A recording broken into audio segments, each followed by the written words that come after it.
Good morning students. पिछली class में हमने स्टार्ट किया था हमारा इतिहास का दूसरा अध्याय भारत में राष्ट्रवाद। और मैंने आपको ये बताया था कि जो ये चैप्टर है भारत में राष्ट्रवाद, वो आपके लिए बहुत ज़्यादा इम्पॉर्टेंट चैप्टर है, क्योंकि इस चैप्टर में से एक 4 नंबर का क्वेश्चन और दो नंबर के क्वेश्चन आने थे। तो ये चैप्टर आपका 6 नंबर का हो रहा था। कल की क्लास में हमने कुछ इस चैप्टर के कुछ क्वेश्चंस पे ध्यान दिया था। जैसे हमने कुछ वस्तुनिष्ठ प्रश्न पढ़ लिए थे, कुछ बड़े क्वेश्चंस पढ़े, जैसे उपनिवेशों में राष्ट्रवाद के उदय की प्रक्रिया उपनिवेशवाद विरोधी आंदोलन से कैसे जुड़ी हुई है, या हमने ये भी पढ़ा कि पहला विश्व युद्ध जो है भारत के राष्ट्रीय आंदोलन के विकास में किस तरीके से योगदान कर रहा था, या भारत के लोग रॉलेट एक्ट के विरोध में क्यों थे, या गांधी जी ने असहयोग आंदोलन वापस क्यों लिया, या गांधी जी के अनुसार सत्याग्रह की क्या व्याख्या थी, या उनके हिसाब से सत्याग्रह क्या था। और हमने जलियांवाला बाग के बारे में अखबार में लिखी रिपोर्ट पर भी चर्चा किया, या फिर हम ये कह सकते हैं कि हमने जलियांवाला बाग के बारे में संक्षेप में पढ़ा और हमने ये जाना कि हमें पेपर में क्या लिखना था। आज हम पढ़ने वाले हैं साइमन कमीशन के बारे में। साइमन कमीशन ये एक ब्रिटिश कमीशन था जिसको लागू किया गया था 1928 में, और ये जो एक कमीशन था भारतीय इसके विरोध में थे। तो हम ये जानेंगे कि इस कमीशन में ऐसा क्या था, ये क्यों गठित किया गया था, और भारतीय लोग इसके विरोध में क्यों थे, तथा इसका विरोध करने पर भारतीय लोगों को क्या सहना पड़ा और उसके परिणाम क्या हुए। हम इन सब चीज़ों का जिक्र करेंगे ताकि आपका जो आंसर है वो एक बेहतर हो सके। तो सबसे पहले मैं इस लिखे हुए आंसर को एक बार पढ़ लेता हूँ। आप सब भी मेरे साथ इस टॉपिक को ज़रा ध्यान से पढ़ेंगे। Simon commission. ब्रिटेन की नई गोरी सरकार ने सर जॉन साइमन के नेतृत्व में एक वैधानिक आयोग का गठन किया। यह 2 बार भारत में आया था। दूसरा, राष्ट्रवादी आंदोलन के जवाब में गठित किया गया इस आयोग को भारत में संवैधानिक व्यवस्था की कार्यशैली का अध्ययन करना था और इसके बारे में सुझाव देने थे। इस वर्ग में कुल 7 सदस्य थे, जिनमें कोई भी भारतीय ना था। अंततः 1928 में जब साइमन कमीशन भारत पहुंचा तो उसका स्वागत साइमन कमीशन वापस जाओ के नारों से किया गया, और भारत में प्रत्येक वर्ग तथा प्रत्येक पार्टी ने इस आयोग का काले झंडे से स्वागत किया। साइमन कमीशन जो था वो 1928 में आया, और ये जो कमीशन था इसे अंग्रेज़ी सरकार ने सर जॉन साइमन के नेतृत्व में गठित किया। ये कमीशन एक वैधानिक आयोग था जिसका नेतृत्व सर जॉन साइमन कर रहे थे। अब इस आयोग का गठन इसलिए किया गया था ताकि ये भारत में जो उस समय संवैधानिक व्यवस्था है और तथा उसकी जो कार्यशैली है उसका अध्ययन किया जाए, तथा यदि उसमें कोई सुधार है तो उस सुधार के लिए सुझाव दिए जाएं। ये केवल कही हुई बातें थी। अंग्रेज़ी सरकार ने ये बताया कि इस आयोग का गठन इसलिए किया गया था ताकि भारतीय संवैधानिक व्यवस्था की कार्यशैली में सुधार किया जा सके, और उस पर उनका अध्ययन करें इस कमीशन के लोग, और तथा यदि कोई सुधार करना है तो उसके बारे में सुझाव दें। लेकिन अगर सही मायने में देखा जाए तो ये साइमन कमीशन का गठन इसलिए किया गया था ताकि वो राष्ट्रवादी आंदोलन जो उस समय चल रहे थे उस पर रोक लगाया जा सके। अब ये जो कमीशन था, इस कमीशन में 7 लोग थे, और इस कमीशन का जो विरोध था वो भारतीय इसलिए कर रहे थे क्योंकि इस कमीशन के सभी 7 सदस्य जो थे वो सभी के सभी अंग्रेज़ थे। इन सभी सदस्यों में एक भी भारतीय ना था, और ऐसे में भारत को लोगों का ये मानना था कि भारत के संवैधानिक व्यवस्था के बदलाव के लिए एक गैर भारतीय व्यक्ति किस तरीके से सुझाव दे सकता है। अतः भारत के सभी वर्ग जो है, सभी पार्टियां जो है, या उस समय के सभी आंदोलनकारी जो थे वो इस कमीशन के विरोध में थे। जब 1928 में साइमन कमीशन भारत पहुंचा तो इसका स्वागत सभी ने साइमन वापस जाओ के नारों से किया, तथा उस समय मौजूद सभी पार्टी या प्रत्येक वर्ग ने काले झंडे या काले पट्टियों से साइमन कमीशन का स्वागत किया। इसी एक ऐसे विरोध प्रदर्शन के दौरान लाला लाजपत राय जी ने भी साइमन कमीशन का विरोध करने के लिए स्टेशन के बाहर धरना दिया और साइमन वापस जाओ का नारा लगाने लगे। उस समय लाला लाजपत राय जी के समर्थन में भगत सिंह की HSRA पार्टी भी वहाँ पे मौजूद थी और उन सभी ने अहिंसापूर्ण तरीके से केवल साइमन वापस जाओ का नारा लगाते हुए विरोध प्रदर्शन किया। पर ऐसे में उस समय मौजूद पुलिसकर्मियों ने इस भीड़ पर, इन आंदोलनकारियों पर हमला कर दिया, जिस लाठीचार्ज में लाला लाजपत राय जी के सर में गहरी चोट लगने के कारण उनका निधन हो गया। और इसके बाद में जो भगत सिंह और चंद्रशेखर आज़ाद की जो SSRA पार्टी थी, उन्होंने इस बात का तय किया कि जिस पुलिस वाले ने लाठीचार्ज का आदेश दिया था इस विरोध प्रदर्शन के दौरान, उस पुलिस वाले की ही हत्या कर दी जाए, उन पुलिस वालों को गोली मार दी जाए। तथा इसके बाद में भगत सिंह और उनके साथियों ने सॉन्डर्स जो पुलिस वाला था उसकी हत्या की। और अगर आप जानते हो तो भगत सिंह को फांसी जो दी गई थी वो भी इसी चार्ज के लिए अंग्रेज़ों ने भगत सिंह को फांसी दी थी। उन पर सॉन्डर्स मर्डर केस का चार्ज लगाकर उनको फांसी की सज़ा दी गई थी। क्योंकि भगत सिंह, अगर आप जानते हो, एक क्रांतिकारी थे, एक आंदोलनकारी थे, तो ऐसे में अगर भगत सिंह को पकड़ना था तो कोई ठोस चार्जशीट फाइल करनी थी, एक ठोस कदम उठाना था। तो ऐसे में उन्होंने ये इस चीज़ का फ़ायदा उठाते हुए भगत सिंह को फांसी की सज़ा दी थी। ठीक है, तो ये साइमन कमीशन जो था वो बहुत ज़्यादा इम्पोर्टेंट इसलिए भी था क्योंकि इस कमीशन में हम विरोध तो कर रहे थे, पर विरोध के साथ जो इसका परिणाम हुआ वो भी काफ़ी ज़्यादा अच्छा था। अब देखें तो इस विरोध से हमारे जो भारतीय थे उनमें एक राष्ट्रीय आंदोलन का एक नया उदय हुआ और बहुत सारे लोगों ने राष्ट्रीय आंदोलन में से जुड़ना शुरू कर दिया था। परंतु इसके बाद ये हुआ कि इसी चक्कर में हमारे भगत सिंह, सुखदेव और राजगुरु जी को फांसी के जरिए शहीद भी होना पड़ा। इस बात का काफ़ी ज़्यादा खेद रहा है। परंतु साइमन कमीशन जो था वो इस कारण से काफ़ी ज़्यादा चर्चा में रहा। अब इस अध्याय में हमने दी गई भारत माता की छवि और अध्याय 1 में यूरोप में राष्ट्रवाद के उदय जो हमने चैप्टर पढ़ा था उसमें जर्मेनिया की छवि की तुलना की थी। अगर आपको हमारा अध्याय नंबर इतिहास का अध्याय 1 याद है तो हमने वहाँ पर एक महिला की छवि का जिक्र किया था, जर्मेनिया। और हमारे जो भारत देश में जो भूमि है जिनको हम भारत माता कहते हैं उसकी जो छवि है, हमें इन दोनों छवियों का तुलना करना है, इन दोनों छवियों में तुलना करना है। तो तुलना करके बताना है इनमें क्या अंतर या क्या समानताएं हैं। तो सबसे पहले तो हम जर्मेनिया की बात करते हैं। तो एक तरफ हम जर्मेनिया की छवि लिखेंगे और एक तरफ हम भारत माता की छवि रखेंगे। और ध्यान दीजिएगा, हमें इनमें अंतर नहीं बताना है, हमें इनमें तुलना करना है। तो हो सकता है इनकी तुलना में कुछ चीज़ें अंतर दिखें और कुछ चीज़ों में समानता भी दिखे। सबसे पहले जर्मेनिया जो है वो अगर आप ध्यान से देखो तो वो जर्मन राष्ट्र की प्रतीक है, जबकि दूसरी तरफ भारत माता की छवि जो है वो भारत राष्ट्र की छवि है। जर्मेनिया जर्मन राष्ट्र का प्रतीक है, वहीं भारत माता भारत की प्रतीक है। दूसरी तरफ यदि हम देखेंगे तो ये तो अंतर था, ये अंतर था देशों का, एक जर्मन की थी, एक भारत की थी। दूसरा यदि हम तुलना देखेंगे तो ये तुलना में हमें समानता दिख रही है। वो समानता ये है कि जो दोनों ही छवियां हैं ये राष्ट्रवादियों को प्रेरित कर रही हैं। ये दोनों ही जो छवियां हैं ये अपने अपने देशों को एक करने के लिए तैयार की गई थी।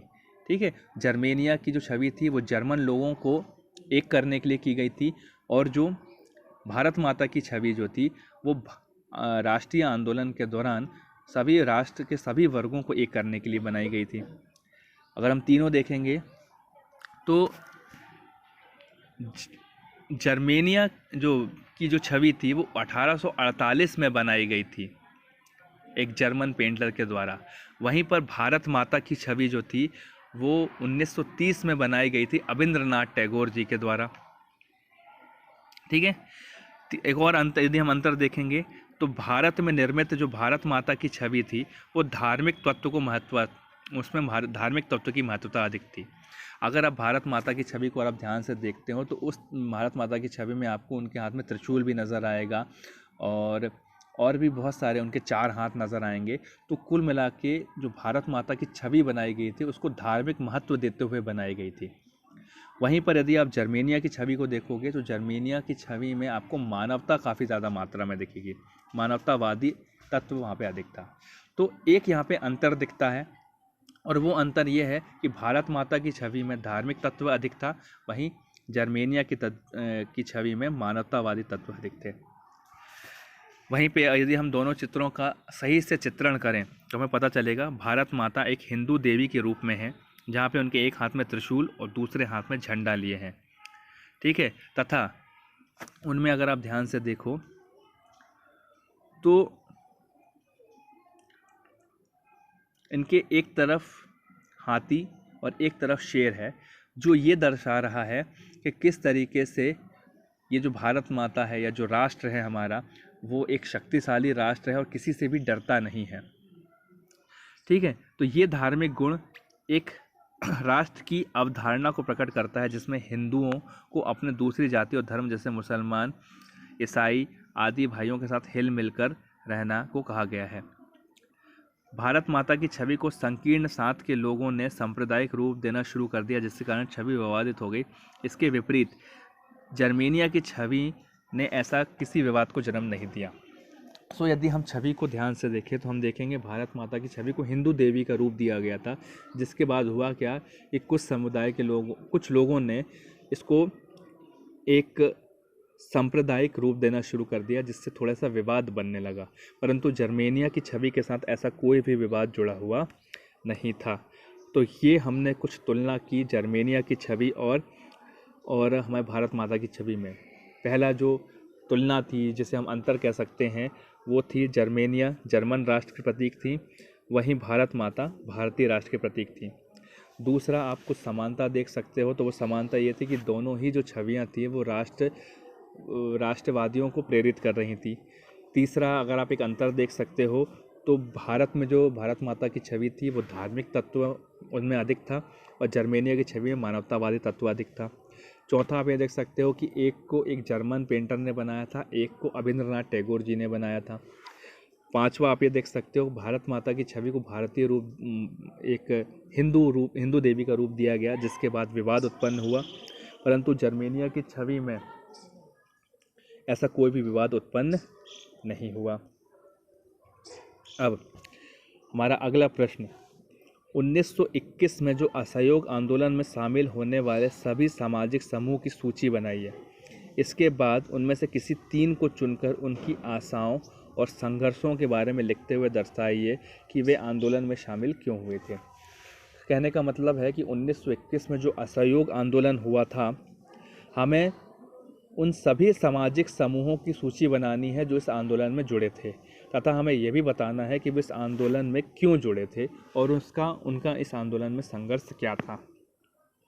तो पहला, 1921 में असहयोग आंदोलन में शामिल होने वाले सामाजिक जो समूह थे वो निम्नलिखित थे। पहला, मध्य वर्ग के लोग जैसे विद्यार्थी, हेडमास्टर, शिक्षक, वकील आदि। दूसरा, मद्रास की गैर ब्राह्मण पार्टी जस्टिस पार्टी को छोड़कर सभी राजनीतिक दल। तीसरा, व्यापारी और व्यवसायी। चौथा, बाबा रामचंद्र के नेतृत्व में अवध के किसान। पांचवा, अल्लूरी सीताराम राजू के नेतृत्व में आंध्र प्रदेश के आदिवासी। और पांचवा, असम के बागानी मजदूर। ठीक है, सो हमें इस पर जिक्र करते हुए, चर्चा करते हुए आगे बढ़ना है। तो 1921 में जो हमारे देश में असहयोग आंदोलन हुआ था, आप ये कह सकते हो ये वो आंदोलन था जो पूरे राष्ट्र में फैलने वाला या पूरे राष्ट्र में होने वाला, एक साथ होने वाला पहला आंदोलन था। तो इसलिए इस आंदोलन में राष्ट्र के सभी लोग शामिल भी थे, सभी वर्ग के लोग शामिल भी थे। उसमें मध्य वर्ग के लोग भी थे, जिसमें विद्यार्थी, हेडमास्टर, शिक्षक, वकील सभी लोग थे। वहीं मद्रास की सभी राजनीतिक दल भी थी, केवल जस्टिस पार्टी को छोड़कर। सारे व्यापारी और व्यवसायी भी थे। अवध के किसान भी थे, जो बाबा रामचंद्र जी के नेतृत्व में विरोध कर रहे थे, है ना। आंध्र प्रदेश के आदिवासी भी थे तथा असम के बागानी मजदूर भी थे। अब हमें इन सभी में से केवल 3 के बारे में सुन के चुनना था और उनके बारे में बताना था कि वो आंदोलन में शामिल क्यों हुए। तो सबसे पहले अवध के किसान।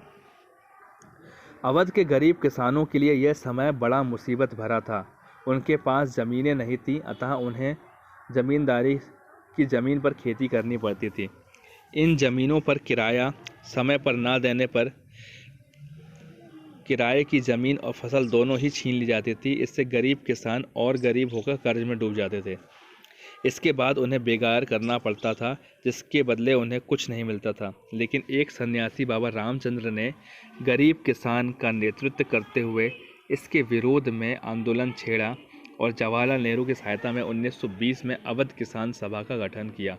ये आंदोलन बाद में 1921 में असहयोग आंदोलन से मिल गया था। तो अवध में यूँ हुआ कि अवध के जो किसान थे, जो गरीब किसान थे, उनके लिए ये समय सबसे बड़ा मुसीबत वाला था, क्योंकि उनके पास ज़मीनें नहीं होती थी। तो ऐसे में वो बड़े बड़े ज़मींदारों से ज़मीन किराए पर लेते थे और उन पर खेती करते थे।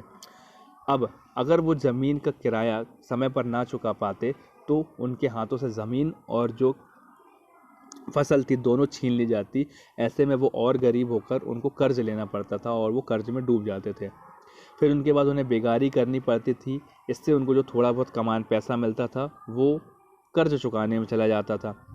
और ऐसे वक्त पर जो एक सन्यासी बाबा रामचंद्र जी थे, उन्होंने गरीब किसानों की परेशानियों को समझा तथा उनका नेतृत्व करते हुए जवाहरलाल नेहरू की सहायता से 1920 में एक सभा का गठन किया, जिसको अवध किसान सभा कहा गया। बाद में ये जो अवध किसान सभा थी वो 1921 में असहयोग आंदोलन से जुड़ गई। दूसरे थे आंध्र प्रदेश के आदिवासी। आंध्र प्रदेश के आदिवासी भी बहुत चिंता में थे। वे जंगलों में नहीं जा सकते थे क्योंकि औपनिवेशिक सरकार ने उन्हें आरक्षित घोषित कर दिया था।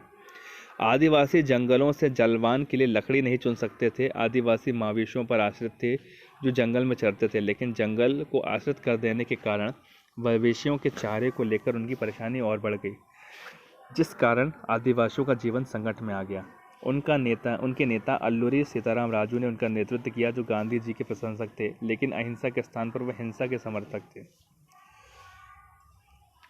उसके नेतृत्व में आदिवासियों ने हिंसक रूप से अंग्रेजों सरकार का विरोध किया। उन्हें असहयोग आंदोलन के साथ काम किया, लेकिन हिंसा के साथ। आंध्र प्रदेश के आदिवासी भी काफ़ी ज़्यादा परेशान थे, लेकिन उनके परेशानी का कारण था जंगल। चूँकि वो पूरी तरीके से जंगल पर निर्भर थे, परंतु औपनिवेशिक सरकार ने जंगलों को आरक्षित कर दिया था, जिसके कारण से वो जंगलों में नहीं जा सकते थे। अब चूँकि वो जंगलों से लकड़ी चुना करते थे और वो मवेशियों पर निर्भर थे जो कि जंगलों पर जाकर चरा करते थे।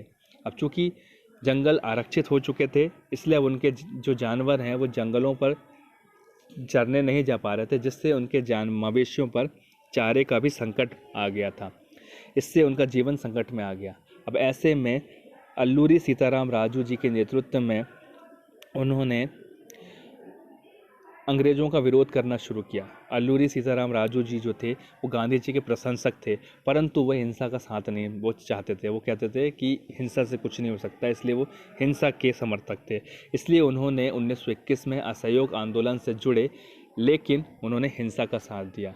तो ऐसे में आप बता सकते हो कि जो अवध के किसान थे, उस अवध के किसान का जो मुख्य परेशानी थी वो थी अपनी ज़मींदारों से खुद को बचाना, और दूसरा जो आदिवासी किसान थे, जो आंध्र प्रदेश के आदिवासी थे, उनकी मुख्य परेशानी थी जंगल को आरक्षित करना। और ये दोनों जो थे इन अपनी अपनी परेशानियों के कारण असहयोग आंदोलन से जुड़े। तीसरा जो है वो है बागानी मजदूर। स्वराज की अवधारणा के बारे में मजदूर की अपनी समझ थी। असम के बागानी मजदूरों के लिए आज़ादी का मतलब यह था कि उन्हें चार दीवारी में जब चाहे आ जा सकते हैं, जिनमें उनको बंद करके रखा गया था। उनके लिए आज़ादी का मतलब था कि वे अपने गांवों से संपर्क रख पाएंगे। जब उन्होंने असहयोग आंदोलन के बारे में सुना तो हज़ारों मजदूर अपने अपने अधिकारियों की अवहेलना करने लगे और उन्होंने बगानी छोड़कर अपने घर को चल दिए। उनको लगता था कि अब गांधी राज आ रहा है, इसलिए अब तो हर एक को गांव में ज़मीन मिल जाएगी। लेकिन मैं अपनी मंजिल पर नहीं पहुंच पाए और रेलवे और स्टीमरों की हड़ताल के कारण वे रास्ते में ही फंस गए। उन्हें पुलिस ने पकड़ लिया और बुरी तरीके से पिटाई भी हुई। अब मज़दूरों की बात करते हैं। जो असम के बागानी मज़दूर थे, स्वराज के बारे में उनकी एक अलग ही समझ थी। उनका ये मानना यह था कि स्वराज का मतलब है कि अब उन्हें अपने अपने जो उनके जो हेड थे उनसे उनको मालिक जो थे उनसे उनको आज़ादी मिल जाएगी अब, और वो उस चार दीवारी के से बहुत ही आसानी से आ जा सकते हैं जिन्हें उन्हें कैद करके रखा गया था।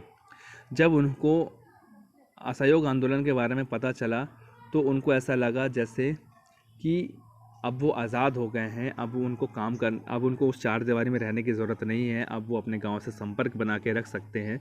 तो उन्होंने अपने अपने अधिकारियों की अवहेलना करते हुए ये काम छोड़ दिया और घर की ओर चल दिए। उनको ऐसा लगता था कि गांधी राज वापस आ गया है, इसलिए सबको अपने अपने गांव में ही ज़मीन मिल जाएगी। लेकिन वो अपने मंजिल से पहुंचने से पहले ही उनको ये बात पता चल गया कि रेलवे और स्टीमरों की हड़ताल है, तथा इसलिए वो बीच में ही रुक गए। उन्होंने पुलिस को पकड़ लिया, मतलब पुलिस ने उनको पकड़ लिया तथा उनकी बुरी तरीके से पिटाई हो गई।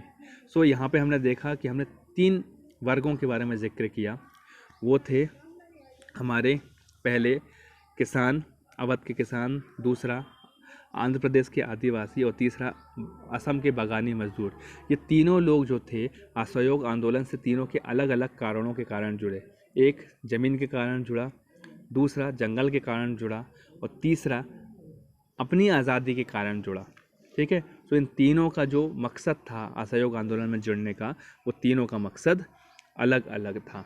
तो यहाँ पे हमें ये बात भी समझना है कि हमें आज़ादी होने में देर इसलिए भी लगी क्योंकि हमारे देश में जितने भी वर्ग आंदोलन में जुड़ते थे उन सब का आंदोलन में जुड़ने का अलग अलग मकसद होता था। हम एक ही कॉमन मकसद से कभी नहीं लड़ पा रहे थे और इसीलिए एकता में हमेशा कहीं ना कहीं कमी रहती थी, जिसके कारण से हमें आज़ाद होने में इतना वक्त लग गया था।